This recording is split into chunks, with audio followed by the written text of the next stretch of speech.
Assalamualaikum warahmatullahi wabarakatuh. Pada materi kali ini, metrologi industri, kita akan membahas tentang kekasaran permukaan atau surface roughness. Nah, kenapa ini bagian penting dalam metrologi? Karena kekasaran permukaan itu efek dari proses permesinan untuk pembuatan spare part maupun benda-benda lain dalam industri. Sehingga efek dari pembuatan spare part itu atau permesinan itu pasti memiliki hasil permukaan yang berbeda-beda.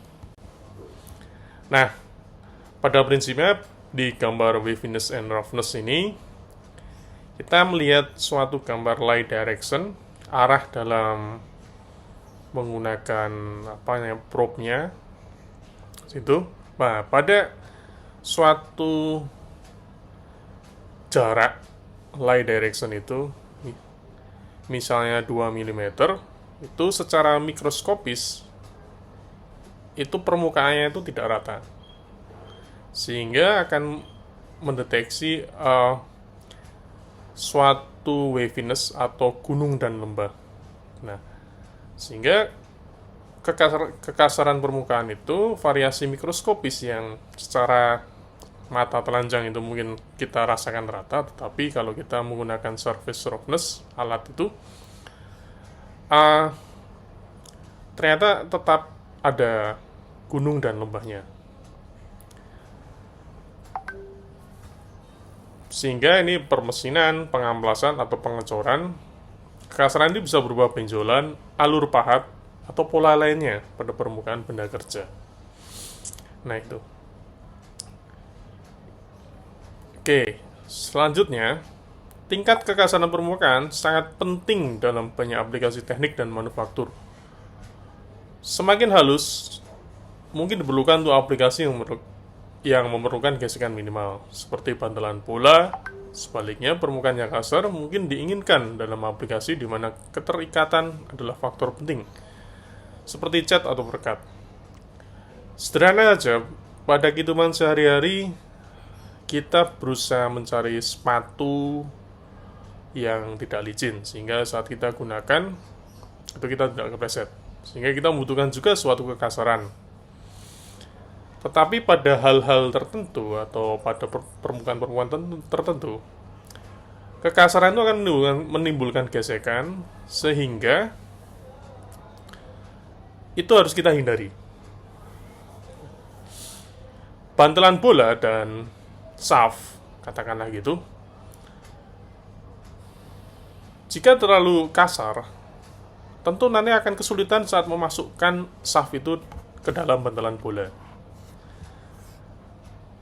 Begitu juga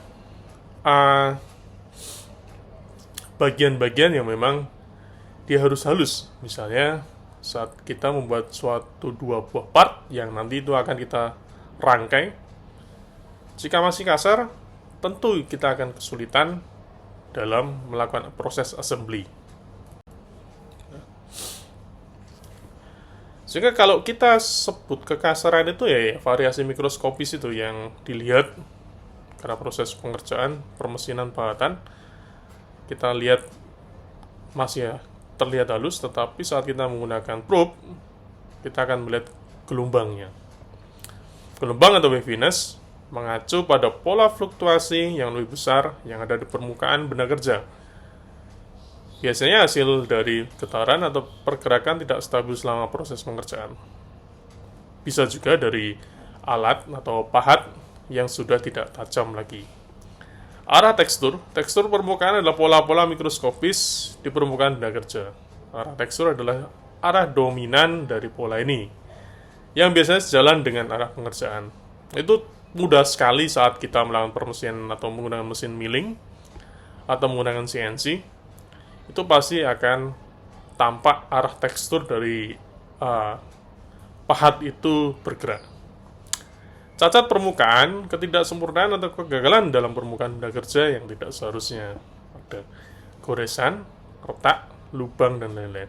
Ini biasanya terjadi pada produk-produk hasil pengecoran, karena kita yang menuang suatu adonan logam ke dalam cetakan, sehingga saat kita buka dari cetakan tersebut sudah dingin, bisa jadi itu terjadinya retak atau lubang-lubang tidak diinginkan, void. Goresan itu biasanya dari alur pahat.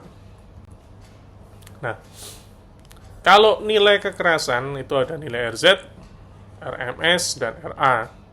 RZ merupakan rata-rata ketinggian puncak tertinggi dan kedalaman terdalam dalam 5 sampling yang berurutan. Nilai RZ memberikan gambaran tentang variasi ekstrim permukaan, jadi ekstrim ketidakrataannya.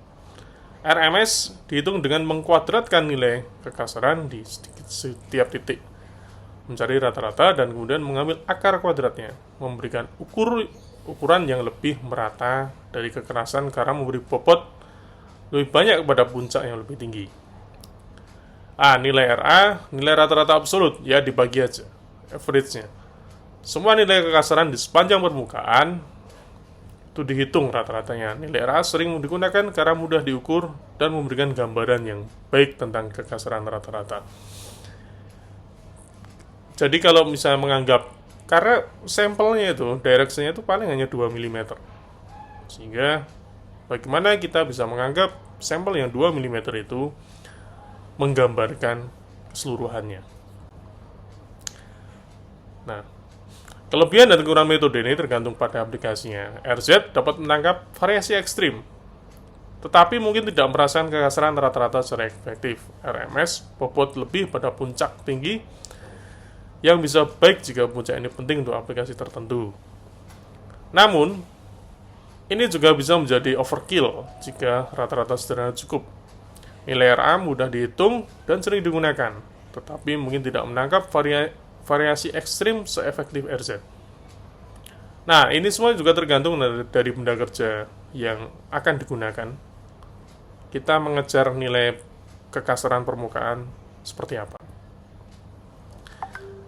Ini suatu bench surface roughness yang sangat mahal karena itu sudah ada granitnya untuk dudukannya sehingga sangat rata, atau sering disebut profilometer.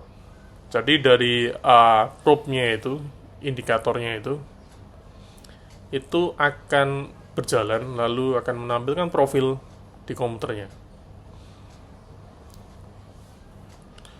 yang di sini disebut peta detail dari kekasaran permukaan. Nah, kurang lebih seperti ini gunung-gunungnya itu. Teman-teman nanti saat kita praktikum, tentu kita akan mencoba menghitung kekasaran permukaan. Nah, pada prinsipnya semuanya tergantung pada proses pengerjaan, kecepatan potong, jenis alat potong, bahan benda kerja, dan sebagainya. Nah, sehingga dari hasil kekasaran ini, tentu kita akan mengevaluasi parameter pengerjaan yang tepat untuk mendapatkan tingkat kekasaran permukaan yang diinginkan. Baik, itu saja tentang kekasaran permukaan yang saya sampaikan. Dan praktikum tentu akan memberi gambaran lebih kuat tentang prinsip dari pengukuran kekasaran permukaan. Saya rasa cukup. Terima kasih. Saya akhiri. Wassalamualaikum warahmatullahi wabarakatuh.